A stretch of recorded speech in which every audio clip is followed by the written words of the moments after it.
తిరుమల శ్రీవారి వైకుంఠ ద్వార దర్శనాలకు నేడు ఆన్లైన్లో టోకెన్లు కేటాయించనున్నారు. ఈ డిప్ రిజిస్ట్రేషన్లో 1.8 లక్షల టోకన్ల కోసం రికార్డు స్థాయిలో 24 లక్షల మంది భక్తుల పేర్లు నమోదు చేసుకున్నారు. డిసెంబర్ 30న వైకుంఠ ఏకాదశి, 31న ద్వాదశి, జనవరి 1న ఈ 3 రోజులకు కూడా ఆన్లైన్లో ఈ డిప్ ద్వారా భక్తులకు దర్శన టోకన్లు కేటాయించనున్నారు. అత్యధికంగా టీటీడీ మొబైల్ యాప్ ద్వారా 13.4 లక్షల మంది భక్తుల పేర్లు నమోదు చేసుకున్నారు. టీటీడీ వెబ్సైట్లో 9.3 లక్షలు, ఏపీ గవర్నమెంట్ వాట్సాప్ యాప్ ద్వారా 1.5 లక్షల మంది భక్తుల పేర్లు రిజిస్టర్ చేసుకున్నారు. జనవరి 2 నుంచి 8 వరకు సర్వదర్శనాలు యథాతథంగా జరగనున్నాయి. ఇక రోజుకి 300 రూపాయల దర్శనం టికెట్లు 15,000, 1000 శ్రీవాణి టికెట్లు జారీ చేయనున్నారు. జనవరి 6, 7, 8 తేదీలో దర్శనాల కోసం స్థానికులకు రోజు 5,000 టోకన్లు విడుదల చేయనున్నారు. ఇదే విషయానికి సంబంధించి పూర్తి అప్డేట్స్ మా ప్రతినిధి గోపినాథ్ అందిస్తారు. గోపినాథ్.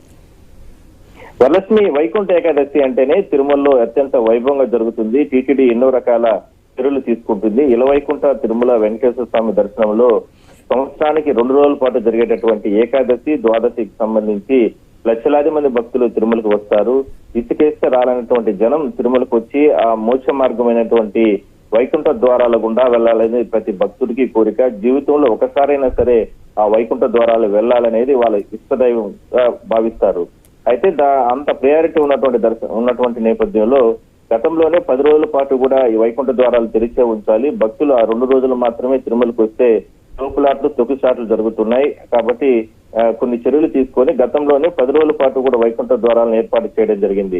అయితే ఇప్పుడు ఈసారి మాత్రం 30వ తారీఖు, 31వ తారీఖు ఈ నెలలో రాబోతుంది వైకుంఠ ఏకాదశి, ద్వాదశి 2 రోజులు కూడా. ఇంకా ఆ మరుసటి రోజు జనవరి 1 కూడా కొత్త సంవత్సరం రోజు తిరుమలకు వచ్చి స్వామిని దర్శనం చేసుకుంటే కష్టాలనే పోతాయని భక్తుల విశ్వాసం. కాబట్టి ఈ 3 రోజులు కూడా ప్రియారిటీ ఉన్న నేపథ్యంలో లక్షలాది మంది భక్తులు వస్తారు. కాబట్టి ఇక్కడ తోపులాట్లు, తొక్కిసాట్లు ఆస్కారం లేకుండా చర్యలు తీసుకోవాలనే ఉద్దేశంతో ముందుగానే ఆన్లైన్ ద్వారా డిప్ సిస్టమ్ ద్వారా అంటే వాళ్ళ పేర్లు, ఆధార్ కార్డు ఇవన్నీ కూడా నమోదు చేసుకోవాలనేటటువంటి వ్యవస్థని అంటే ఈ మధ్య కాలంలో తీసుకురావడం జరిగింది. దానికి సంబంధించి నిన్నటితో గడువు ముగిసింది. దాదాపుగా ఊహించిన స్థాయిలో 24 లక్షల మంది భక్తులు అంటే ఆన్లైన్ ద్వారా వాళ్ళందరూ కూడా ఈ డిప్ అంటే అప్లై చేసుకోవడం జరిగింది. దీంట్లో ఇవాళ అంటే ఆ 3 రోజుల దర్శనానికి సంబంధించి ఇవాళ మరి కాసేపట్లో టీటీడీ ఉన్నతాధికారులు డిప్ ద్వారా వాళ్ళకు అంటే ఏర్పాటు చేస్తారు టికెట్ అన్నింటినీ కూడా. అంటే ఆ 3 రోజుల పాటు కూడా 1.8 లక్షల మంది అంటే దాదాపుగా 2 లక్షల మంది స్వామిని దర్శనం చేసుకునే విధంగా కూడా టీటీడీ ఏర్పాట్లు చేయడం జరిగింది. అయితే 30వ తారీఖు, 31వ తారీఖు, 1వ తారీఖు ఈ 3 రోజులకి మాత్రమే. దాని తర్వాత 7 రోజులు కూడా వైకుంఠ ద్వారాలు తెరిచే ఉంచుతారు. కాబట్టి భక్తులు ఎవరు కూడా ఆందోళన చెందాల్సిన అవసరం లేదు. నేరుగా తిరుమలకు వచ్చి స్వామిని ప్రశాంతంగా దర్శనం చేసుకోవచ్చు.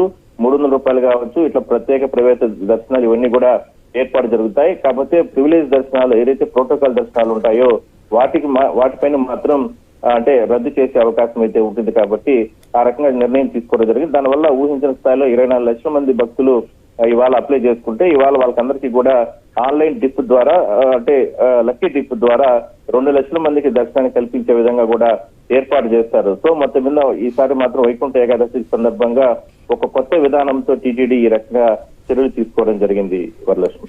Right Gopinath, thank you.